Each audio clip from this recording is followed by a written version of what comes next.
আকাশের রং ঘাস হরিণের দেহের মতো কমল নীল।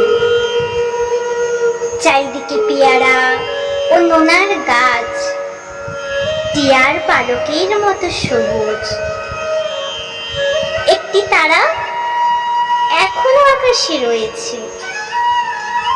পাড়া গাঁর বাসুর ঘরে সবচেয়ে গোধূলি মোদির মেয়েটির মতো। কিংবা মিশরের মানুষই তার বুকের থেকে যে মুক্তা আমার নীল মদের গ্লাসে রেখেছিল হাজার হাজার বছর আগে এক রাতে, তেমনি তেমনি একটি তারা আকাশে জ্বলছে এখনো। হিমের রাতে শরীর রাখবার জন্য দেশওয়ালিরা সারা রাত মাঠে আগুন জ্বেলেছে। মোরগ ফুলের মতো লাল আগুন। শুকনো অসত্য পাতা দুমড়ে এখনো আগুন জ্বলছে তাদের। সূর্যের আলোয় তার রং কুমকুমের মতো নেই আর, হয়ে গেছে রোগা শালিকের হৃদয়ের বিবর্ণ ইচ্ছার মতো।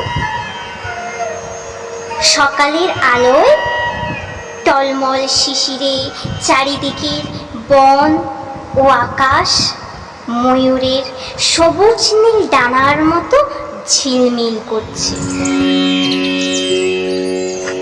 ভোর সারা রাত চিতাবাঘিনীর হাত থেকে নিজেকে বাঁচিয়ে নক্ষত্রহীন মেহগনির মতো অন্ধকারে সুন্দরীর বন থেকে অর্জুনের বনে ঘুরে ঘুরে সুন্দর বাদামি হরিণ এই ভোরের জন্য অপেক্ষা করছিল। এসেছে সে ভোরের আলোয় নেমে, কচি বাতাবি লেবুর মতো সবুজ সুগন্ধি ঘাস ছিঁড়ে ছিঁড়ে খাচ্ছে। নদীর তীক্ষ্ণ শীতল ঢেউয়ে সে নামল ঘুমহীন ক্লান্ত বিহল শরীরটাকে স্রোতের মতো একটা আবেগ দেওয়ার জন্য। অন্ধকারে হিম কুৎসিত জড়াই ছিঁড়ে ভোরের রৌদ্রের মতো একটা বিস্তীর্ণ উল্লাস পাওয়ার জন্য।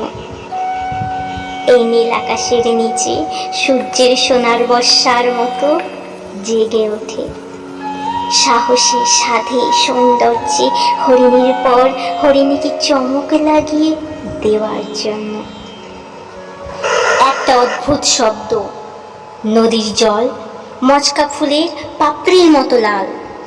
আগুন জ্বলল আবার, উষ্ণ লাল হরিণের মাংস তৈরি হয়ে এলো।